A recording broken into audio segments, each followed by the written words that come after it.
ce qui touche aux droits humains, c'est une priorité de l'Assemblée parlementaire de la francophonie. Maintenant, il faut qu'on soit dans l'opérationnel.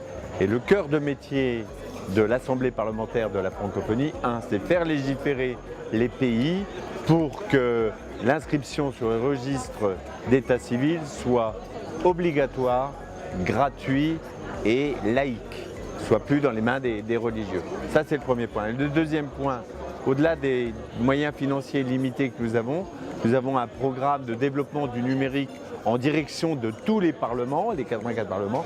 Et bien là, nous avons souhaité que ça puisse prendre en compte l'inscription sur les registres électoraux à travers les moyens numériques, les smartphones, etc.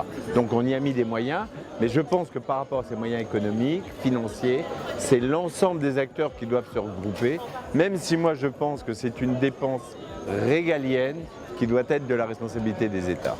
Derrière la fiabilité des registres d'état civil découle la fiabilité des listes électorales qui sont souvent source de conflits et qui sont des atteintes à la démocratie. Donc vous avez le lien tout de suite et je pense qu'on ne peut plus attendre, que ce soit pour l'inscription des naissances, comme pour les listes électorales qui ne doivent plus faire l'objet des sempiternelles bagarres. Mais on comprend derrière qu'il y en a peut-être qui ont intérêt à ce qu'on ne s'engage pas dans cette voie-là. Moi, je sollicite l'intervention des citoyens d'être vigilants. Si on pense que c'est incontournable pour la démocratie, si on pense que c'est incontournable pour avoir des perspectives de développement fiables dans les pays, éducation, emploi, etc., il faut qu'on sache.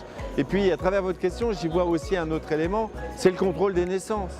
Le planning familial doit retrouver de la force pour limiter le nombre de naissances par famille, quoi. Je pense que quand on a 10 enfants, eh bien, la majorité des enfants, pour des raisons financières, ne sont pas inscrits. Et ça, ce n'est plus possible.